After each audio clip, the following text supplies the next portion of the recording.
नमस्कार। आज हम इस्लामी आगमन के पूर्व भारत की पश्चिमी सीमा कहाँ तक थी, इस बात पर बातचीत करेंगे। इस्लाम के आगमन के ठीक पहले तक भारत की सीमा कहाँ तक थी, इसकी जानकारी हमें अरब लेखकों से मिलती है। यह लगभग वही समय है जब पूरब भारत में हर्षवर्धन राज्य करता था। आम तौर पर इतिहासकार हर्षवर्धन के राज्य की चर्चा करते हैं, यानी करीब-करीब 600 ईस्वी से 650 ईस्वी के बीच। वे दक्षिण के चालुक्य साम्राज्य की चर्चा करते हैं, परंतु वे सिंध के विशाल साम्राज्य की चर्चा बिल्कुल नहीं करते, जिसका विस्तार पूर्वी ईरान से लेकर उत्तर प्रदेश के कन्नौज तक था। आमतौर पर हर्षवर्धन के एम्पायर में गुजरात भी दिखा दिया जाता है और सिंध को बहुत छोटा सा दिखाया जाता है, जो कि गलत है। इससे ज्यादा ऑथेंटिक Columbia.edu का मैप है, जिसमें हर्षवर्धन के राज्य को मुख्यतः बिहार, उत्तर प्रदेश और बंगाल तक ही सीमित दिखाया गया है, तथा मालवा और थोड़ा सा मध्य प्रदेश का हिस्सा, थोड़ा उड़ीसा का भी। किंतु गुजरात को सिंध में दिखाया गया है और कश्मीर को भी, जो कि फ्यूडेटरी था सिंध का, उसके अंदर दिखाया गया है। ये बातें सही हैं, लेकिन इसकी पश्चिमी सीमा सही नहीं है।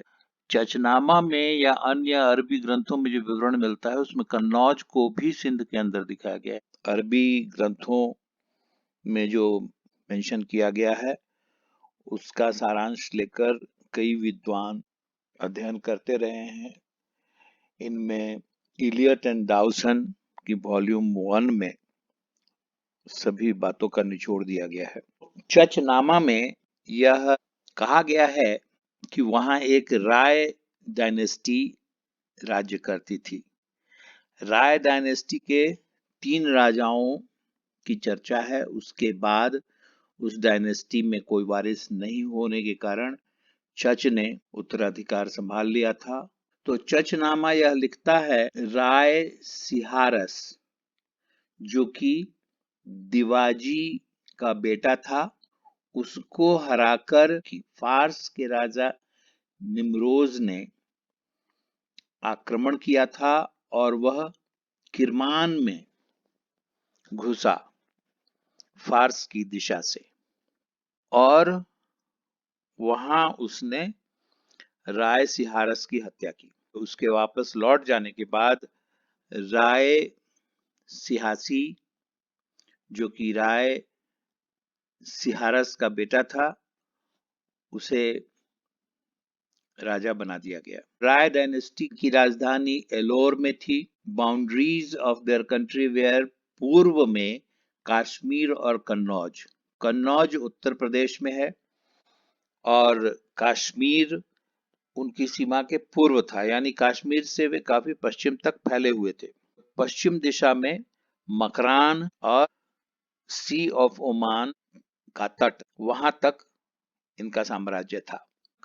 मकरान कोस्ट अर्थात गल्फ ऑफ ओमान के अंत तक, और दक्षिण में सूरत इनके अधीन था, और उत्तर में कांधार, सीस्तान तथा सुलेमान पर्वत और कैकनन, जिसे किकन भी कहा गया है अनेक ग्रंथों में, ये सब इनके राज्य के अंग थे। इस बात की आगे चर्चा हम चचनामा किताब में पाते हैं कि जब राय साम्राज्य का कोई वारिस नहीं था, तब उसके सबसे प्रभावशाली मंत्री चच ने उत्तराधिकार ग्रहण किया और राजा बना। राजा बनने के बाद उसने सीमाओं का एक्यूरेट निर्धारण करने की बात सोची, चूंकि साम्राज्य बहुत बड़ा था और जहां तहां उस समय संसाधन नहीं होने की वजह से आजाद होने की टेंडेंसी रहती थी। इसलिए वह एक प्रकार से अपने साम्राज्य की सीमाओं को सुनिश्चित करने के लिए एक सेना लेकर निकला। हर जगह जाकर उसने सीमा निर्धारण का कार्य किया। राय चच moves towards Kirman and marks out the boundaries of Makran। तो इस क्रिया के लिए वह एक सेना लेकर निकला। यह कब हुआ था? तो it was then the second year after the flight of our august lord Mohammad, the prophet of God, on whom and on whose descendants be the blessings of God। ये सब करीब 622 ईस्वी के आसपास की घटना है।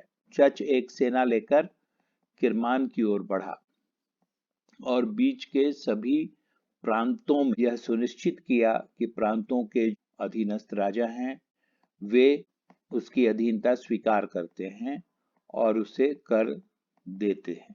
इस प्रकार चच बढ़ता बढ़ता किरमान तक पहुंचा।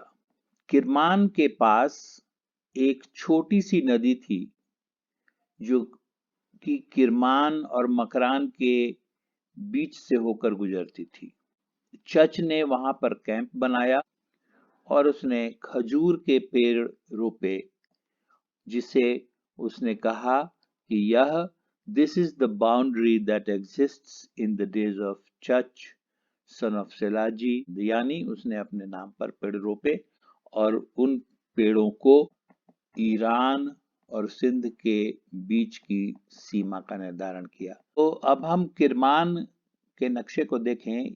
राय राजवंश तक किरमान भारत का हिस्सा था, परंतु निमरोज के राजा के हमले के बाद जब चच का शासन आता है तब हम पाते हैं कि किरमान चच के साम्राज्य के बाहर था। किंतु स्वतंत्र खुरासान भी भारतीय सभ्यता संस्कृति का ही एक विस्तार था और उसके उत्तर भी सेंट्रल एशिया में भारतीय संस्कृति पल्लवित पुष्पित हो रही थी।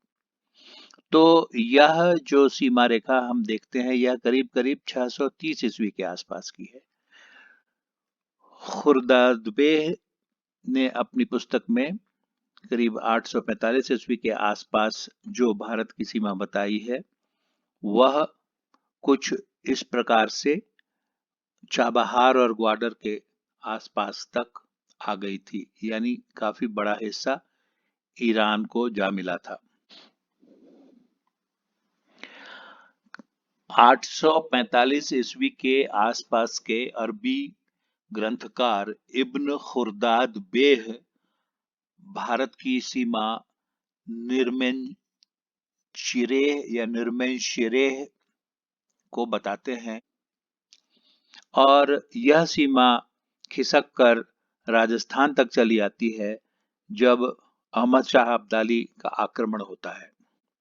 अहमद शाह अब्दाली के साम्राज्य में आज का पूरा पाकिस्तान तो शामिल था ही, कश्मीर का भी अधिकांश हिस्सा शामिल था, जिसका उसके शासन काल में ही तथा उसके बाद भी काफी संख्या में इस प्रकार का परिवर्तन हुआ कि बाद में वहीं जाकर पाकिस्तान बना। यह भी अहमद शाह अब्दाली का साम्राज्य है जिसमें हम देखते हैं कि वह अंबाला तक उसका साम्राज्य था और गुजरात का हिस्सा भी उसके साम्राज्य का अंग था। यानी किरमान से इस बिंदु तक करीब करीब 1500 किलोमीटर या उससे अधिक तक भारत की पश्चिमी सीमा सिकुड़ गई थी। इस वीडियो को तैयार करने में जो जानकारी ली गई है वह इलियट एंड डाउसन की the history of India as told by its own historians के वॉल्यूम 1 से जानकारी ली गई है। राजा चच के बारे में हमारी जानकारी का सबसे महत्वपूर्ण स्रोत है चचनामा। चचनामा भी इस बात का समर्थन करता है कि जब निमरूज के राजा ने किरमान पर आक्रमण किया तब सिंध के राजा ने उससे किरमान जाकर युद्ध किया। इससे भी पता चलता है कि किरमान भारत का अंग था। हालांकि उसके पूर्ववर्ती राजा के जो पिता थे उनका शासन किरमान पर भी था, यह हम पहले देख चुके हैं। लेकिन चच के समय में भी इसके अंदर जो क्षेत्र थे, मकरान पूर्णतः था, बलूचिस्तान था, सिस्तान था, कीकन या कैकनन, दो नामों से आता है। यह एक डिजर्ट रेगिस्तान टाइप का क्षेत्र था जो खुरासान और बलूचिस्तान के बीच था। और खुरासान भी उस समय हिंद का भाग था, परंतु सिंध के अधीन नहीं था। तो करीब करीब 630 ईस्वी के आसपास हम भारत की स्थिति को इस नक्शे के द्वारा निर्धारित कर सकते हैं। इस नक्शे में देख सकते हैं कि कश्मीर, जो सिंध का एक फ्यूडेटरी ऑटोनोमस ऑलमोस्ट इंडिपेंडेंट राज्य था, और नेपाल तो खैर था ही स्वतंत्र।